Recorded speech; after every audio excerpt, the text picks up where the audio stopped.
Gopakumar sir, രണ്ട് തലത്തിൽ ഇത് കാണണം. ഒന്ന്, മാറിയ ഭാരതം. ഇത് കേവലം ഇവിടെ കയറി കാണിച്ച മിസ്അഡ്വെഞ്ചർ എന്നൊക്കെ പറഞ്ഞത് വളരെ ചെറിയ വാക്കായി പോകും. ഇവിടെ കയറി അവർ കാട്ടിക്കൂട്ടിയ ഈ ഒരു നിഷ്ഠൂരമായ ആക്രമണത്തിന് ഉള്ള മറുപടി, എണ്ണിച്ചുട്ട മറുപടി. രണ്ട്, നയതന്ത്ര തലത്തിൽ, ലോക ഭൂപടത്തിൽ ഭാരതം പറഞ്ഞതിനൊപ്പം ലോകം നിൽക്കുന്നു.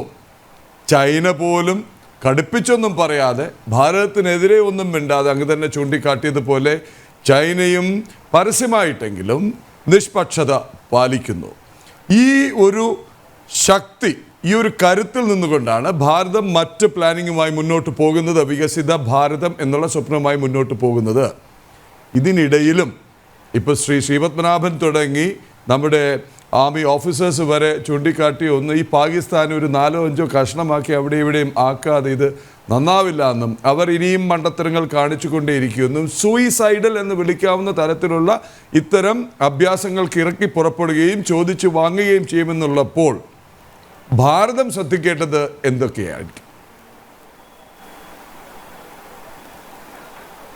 വളരെ പ്രാധാന്യമുള്ള ഒരു ചർച്ചയും അതുമായി ബന്ധപ്പെട്ട ചോദ്യവുമാണ്.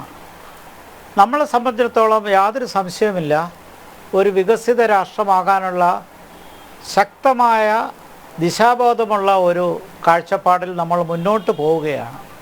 വാസ്തവത്തിൽ ഇപ്പോഴിങ്ങനൊരു സംഭവം ഉണ്ടായത് നമുക്ക് കുറച്ച് വേദന ഉണ്ടാക്കുന്നുണ്ട്. കാരണം ബാക്കി എല്ലാ കാര്യത്തിലും പോസിറ്റീവായിട്ട് അനുകൂലമായ കാഴ്ചപ്പാടുകൾ. കാരണം ഈ ബുദ്ധിമുട്ടിനിടയിലും ഇന്നലെയാണ് അന്താരാഷ്ട്ര രംഗത്തുള്ള കണക്കുകൾ കാണിക്കുന്നത്, നമ്മൾ ജപ്പാനെ കടത്തിവെട്ടി ലോകത്തിലെ 4ാമത്തെ സാമ്പത്തിക ശക്തിയായി.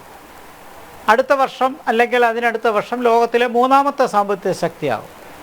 അപ്പോൾ ഇത്രയും നല്ല ഒരു ശക്തമായ ഒരു പുരോഗതിയുടെ ഒരു പ്രയാണം ഉണ്ടാകുമ്പോൾ നമ്മുടെ കാഴ്ചപ്പാടിന് നമുക്ക് യാതൊരു വ്യത്യാസവുമില്ല. നമ്മൾ മുന്നോട്ട് പോകുന്നത് ഇംഗ്ലീഷിൽ പറഞ്ഞാൽ ഒരു സോഫ്റ്റ് പവർ ആവാനാണ്.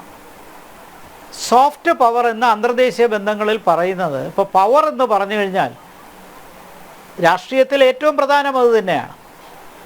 പവറിന് ആവശ്യത്തിനുള്ള പൊസഷൻ വേണം, ആയുധങ്ങൾ മാത്രമല്ല മാനുഷിക വിഭവശേഷി വേണം. അതോടൊപ്പം തന്നെ മറ്റ് രാജ്യങ്ങൾക്ക് ഒരു ധാരണ വേണം, അതിനെ പെർസെപ്ഷൻ എന്ന് പറയും. മൂന്നാമതായി ഭാരതം തന്നെ പ്രൊജക്റ്റ് ചെയ്തിട്ടുണ്ട് നമ്മൾ എവിടെ നിൽക്കുന്നു എന്നും. അത് സാമ്പത്തിക ശക്തിയായാലും സൈനിക ശക്തിയായാലും സാമൂഹിക പുരോഗതി ആയാലും വിദ്യാഭ്യാസ രംഗത്തെ മാറ്റമായാലും ഒരു ശക്തമായ മിഡിൽ ക്ലാസ്സായി കഴിഞ്ഞ കാലങ്ങളിൽ നമ്മൾ ലോകത്ത് വന്നത്, ചൈനയും ഇന്ത്യയും വന്നത്, ഇതെല്ലാം വളരെ വ്യക്തമായ ഒരു കാഴ്ചപ്പാടാണ്. ഈ സോഫ്റ്റ് പവറിനകത്ത് പവർ മാത്രമല്ല, സോഫ്റ്റ് പവർ കൊണ്ട് ഉദ്ദേശിക്കുന്നത് നമുക്കുള്ള സാംസ്കാരിക ശക്തിയാണ്, ഒരു സിവിലൈസേഷണൽ പവറാണ്, ആ കൾച്ചറിൻ്റെ ശക്തിയാണ്, വിദ്യാഭ്യാസത്തിൻ്റെ ശക്തിയാണ്, നല്ലൊരു മിഡിൽ ക്ലാസിൻ്റെ ശക്തിയാണ്. അപ്പോൾ നമ്മളെ സംബന്ധിച്ചുള്ള നമുക്ക് യാതൊരു സംശയവുമില്ല, നമ്മൾ യുദ്ധത്തിനല്ല നമ്മൾ തയ്യാറാകുന്നത്. നമ്മൾ നാഷണൽ സെക്യൂരിറ്റിയാണ് നമ്മുടെ പ്രധാനം. ഇത്രയും പവറുള്ള രാജ്യത്തിന് നാഷണൽ സെക്യൂരിറ്റിയും പ്രധാനമാണ്. അത് ശ്രദ്ധിക്കാതെ മുന്നോട്ട് പോകാൻ പറ്റില്ല. നേരത്തെ ഞാൻ ചൂണ്ടിക്കാണിച്ചു, ടഫ് നെയ്ബർഹുഡ്. നമ്മുടെ ഗതികേടോ നിർഭാഗ്യവുമാണ് നമുക്കിങ്ങനെ ഒരു ടഫ് നെയ്ബർഹുഡ് ഉണ്ടായി. ഇത് വിദേശ രാജ്യങ്ങൾ മനസ്സിലാക്കാൻ ഒത്തിരി കാലമെടുത്തു. ശീതസമരകാലത്ത് അവർ ഒട്ടും ശ്രദ്ധിച്ചില്ല എന്ന് മാത്രമല്ല, ഇന്ന് നമ്മുടെ സഖ്യകക്ഷിയായി നിൽക്കുന്ന അമേരിക്ക പോലും പാകിസ്ഥാന് വേണ്ടി തീവ്രവാദം വളർത്താൻ ഒരുപാട് സാമ്പത്തിക സഹായം കൊടുത്തു. മുഷറഫ് പ്രസിഡൻ്റായിരിക്കുന്ന സമയത്ത് സെപ്റ്റംബർ 11 നടന്നതിന് ശേഷം എത്ര കോടി ഡോളറാണ് പാകിസ്ഥാന് ലഭിച്ചത്. ആ പണമെല്ലാം തീവ്രവാദികളുടെ സഹകരണ സംഘം ഉണ്ടാക്കാൻ പാകിസ്ഥാൻ ഉപയോഗിച്ചു. അപ്പോൾ നമ്മുടെ അയൽപ്പക്കത്ത് ഇങ്ങനെ തീവ്രവാദ പ്രയോഗം, ഒരു തീവ്രവാദത്തിന് അടിസ്ഥാനപ്പെടുത്തി തീവ്രവാദമാണ് വിദേശ നയമെന്നും അതാണ് ദേശീയ താല്പര്യമെന്നും പരിഗണിക്കുന്ന ഒരു രാഷ്ട്രം, അതിനെ പല രീതിയിൽ നമ്മളിപ്പോൾ വിളിക്കുന്നുണ്ട്, തെമ്മാടി രാഷ്ട്രം എന്നുൾപ്പെടെ വിളിക്കുന്നുണ്ട്. ഒരു കാര്യം ഉറപ്പാണ്, ഇത്ര ചതിയിൽ കൂടി മാത്രം പ്രവർത്തിക്കുന്ന രാജ്യം മറുവശത്തുള്ളപ്പോൾ നമ്മൾ വളരെ ശ്രദ്ധിക്കണം. നാഷണൽ സെക്യൂരിറ്റി ശ്രദ്ധിക്കണം. ലോകത്തിലെ വലിയൊരു ശക്തി സാമ്പത്തികമാത്രമല്ല, ഭൂമിശാസ്ത്രപരമായിട്ട് നമ്മൾ വലിയൊരു ശക്തിയല്ലേ. അപ്പോൾ ആ ഭൂമിശാസ്ത്രപരമായുള്ള ലാൻഡിൻ്റെ കണ്ടിന്യൂറ്റി ഉണ്ട്. ഇവിടെ ബംഗ്ലാദേശിൻ്റെ കാര്യം പറഞ്ഞല്ലോ, അവിടെ തന്നെ നമുക്ക് ചില മേഖലകളിൽ പൂർണ്ണമായ അതിർത്തി കെട്ടാൻ പറ്റാത്ത മാർഷിയായിട്ടുള്ള ഏരിയാസ് ഉണ്ട്. ചെളിക്കുണ്ട് ഉപദ്രവിക്കുന്ന രീതിയിൽ നമുക്ക് അവിടെ ഒരു വ്യക്തമായ പെട്രോളിങ്ങിന് ബുദ്ധിമുട്ടുള്ള മേഖലയുണ്ട്. അപ്പോൾ ഇത്രയും പാടുപെട്ടുള്ള ബുദ്ധിമുട്ട് നമ്മുടെ ചുറ്റുപാട് നിൽക്കുമ്പോൾ പാകിസ്ഥാൻ ഒരു പക്ഷേ പാകിസ്ഥാനെ നമ്മൾ നിയന്ത്രിക്കണം. പാകിസ്ഥാനെ നമ്മുടെ സെക്യൂരിറ്റി എത്ര ശക്തമാണെന്ന് മനസ്സിലാക്കണം.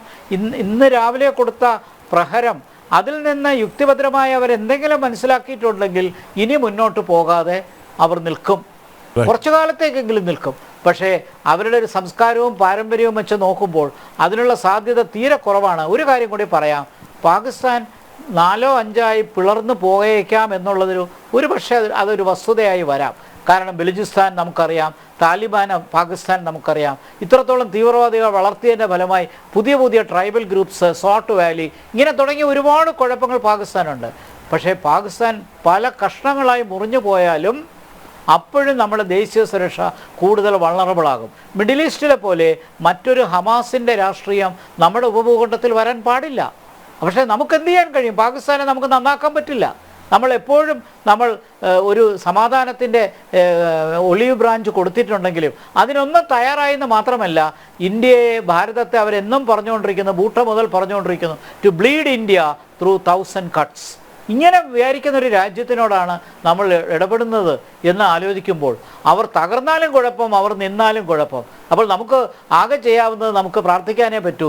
കാരണം ഐക്യരാഷ്ട്രസഭ ദുർബലപ്പെട്ടിരിക്കുന്നൊരു സാഹചര്യത്തിൽ, പാകിസ്ഥാനെ നേരായ രീതിയിൽ കൊണ്ടുവരാൻ ആർക്കും കഴിയാത്തൊരു സാഹചര്യത്തിൽ നമുക്ക് മറുവശത്ത് എല്ലാ രാജ്യങ്ങളും നമ്മളോടൊപ്പം അനുകമ്പയോടുകൂടിയും നമുക്ക് പിന്തുണ നൽകുന്നു. കാരണം അതിൻ്റെ നെറ്റ്വർക്കിംഗ് ഐക്യരാഷ്ട്രസഭയ്ക്കപ്പുറം G20 ഉൾപ്പെടെയുള്ള പല മേഖലകളിലും, ബ്രിക്സ്, അങ്ങനെ തുടങ്ങിയ ഒരുപാട് അന്തർദേശീയ സ്ഥാപനങ്ങളിൽ നമുക്ക് കിട്ടിയിരിക്കുന്ന ഇന്നത്തെ അംഗീകാരം നേരത്തെ ഞാൻ പറഞ്ഞ സോഫ്റ്റ് പവറിൻ്റെ ശക്തിയാണ്. ഈ സോഫ്റ്റ് പവറിൽ നമ്മൾ മുന്നോട്ട് പോകുമ്പോൾ നമ്മൾ ഒരിക്കലും nuclear no first use declare ചെയ്തിട്ടുണ്ട്. പക്ഷേ ആണവ ആയുധം പാകിസ്ഥാൻ ഉപയോഗിച്ചാൽ നമുക്ക് തിരിച്ചടിക്കേണ്ടി വരും എന്നുള്ളതിലും സംശയമില്ല. അപ്പോൾ ഇതൊരു വല്ലാത്തൊരു ചലഞ്ചായിട്ട്, ബുദ്ധിമുട്ടും വെല്ലുവിളിയും നിറഞ്ഞൊരു സാഹചര്യത്തിലാണ് നിൽക്കുന്നത്.